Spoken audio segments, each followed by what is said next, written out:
श्रीराम समर्थ. श्रोते हो, आपण ऐकत आहात श्री गोंदवलेकर महाराज यांचे प्रवचन. नाम हा परमात्म्याकडे जाण्याचा राजमार्ग. सर्व साधना श्रेष्ठ साधन नामस्मरणच आहे, पण त्याचे महत्त्व कळत नाही. ते कळायला खरोखर भगवत कृपाच पाहिजे. आपल्या शरीरात मुख्य जसे हृदय आणि बाकीचे अवयव गौण आहेत, तसे परमार्थात मुख्य साधन नामस्मरण हे आहे आणि दुसरी साधने गौण आहेत. नाम हे मंगलात मंगल आणि अत्यंत पवित्र आहे. आपले जीवन देवाच्या हाती आहे आणि देव नामाच्या स्वाधीन आहे, हे पक्के लक्षात ठेवा. योगात योग करीपर्यंतच समाधान असते, पण नामस्मरणाच्या अनुसंधानात सतत समाधान असते.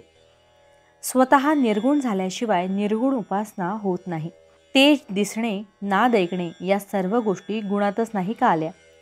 निर्गुण व्हायला देहबुद्धी सुटायला पाहिजे. सर्वव्यापी परमेश्वराला सर्वानुभूती पाहणे ही निर्गुण उपासनाच होय. योग नामस्मरणाला पोषक तितकाच करावा, केवळ त्यालाच प्राधान्य देऊ नये. योग नामस्मरणाला पोषक आहे, पण नामस्मरण योगाच्या पलीकडे आहे, म्हणून नामस्मरणात योग येतो, योगात नामस्मरण येत नाही. सर्व साधनांचा अंत नामस्मरणात आहे. नामाचे साधन हे जलद गाडीप्रमाणे आहे. रंग दिसणे, प्रकाश दिसणे, आवाज ऐकू येणे ही मधली स्टेशने सोडून नाम एकदम भगवंतापर्यंत नेऊन पोहोचवते. इतर साधनांनी लवकर साधल्यासारखे वाटेल, पण ते तात्पुरते असते. नामाने थोडा उशीर लागेल, पण जे साधेल ते कायमचे साधेल, कारण नामाने मुळापासून सुधारणा होते. नामस्मरण हा परमात्म्याकडे जाण्याचा राजमार्ग होय. नामात एका आनंदाशिवाय दुसरे काही नाही. नामाच्या आनंदाचा झटका आला की मनुष्य स्वतःला विसरेल. तुकाराम बुवांची वाचा त्यांना अनावर झाली, ती सारखी नाम घेऊ लागली. याचा अर्थ असा की त्यांच्या कल्पनेच्या बाहेर नाम येऊ लागले. गाडी उतारायला लागली की जशी अतिवेगाने येते आणि आवरत नाही, तसे हे आहे. आपल्या शक्तीच्या बाहेर कार्य होणे ही भगवंताची कृपा होय. 4 माणसे होती, त्या सर्वांना एकच रोग झाला होता, पण त्यांची सांपत्तिक स्थिती सारखी नव्हती. वैद्याने त्यापैकी अगदी गरीब माणसाला एक औषध तुळशीच्या रसात घ्यायला सांगितले. त्याच्यापेक्षा पैसेवाल्याला तेच औषध मधात घ्यायला सांगितले.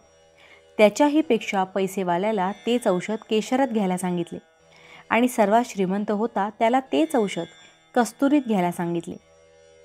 त्याचप्रमाणे ज्याचा जसा अधिकार तसे त्याने नाम घ्यावे. नाम नुसते तोंडाने घ्यावे, नाम श्रद्धेने घ्यावे, नाम वृत्ती सांभाळून घ्यावे. नामाशिवाय जगात दुसरे सत्य नाही, अशा दृढ भावनेने घ्यावे. सर्वांना फळ सारखेच मिळेल. भावार्थ: सर्व साधनांचा अंत नामस्मरणात आहे. जानकी जीवन स्मरण जय जय राम. महारुद्र हनुमान की जय. समर्थ रामदास स्वामी महाराज की जय. सब संतन की जय. श्री अनंत कोटि ब्रह्मांड नायक राजाधिराज सच्चिदानंद सद्गुरु श्री ब्रह्मचैतन्य महाराज की जय. जय जय रघुवीर समर्थ. आता आपण 13 वेळा नामस्मरण करूया. श्रीराम जय राम जय जय राम. श्रीराम जय राम जय जय राम. श्रीराम जय राम जय जय राम. श्रीराम जय राम जय जय राम. श्रीराम जय राम जय जय राम. श्रीराम जय राम जय जय राम. श्रीराम जय राम जय जय राम. श्रीराम जय राम जय जय राम. श्रीराम जय राम जय जय राम. श्रीराम जय राम जय जय राम.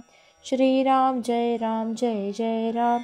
श्रीराम जय राम जय जय राम. श्रीराम जय राम जय जय राम. जय श्रीराम.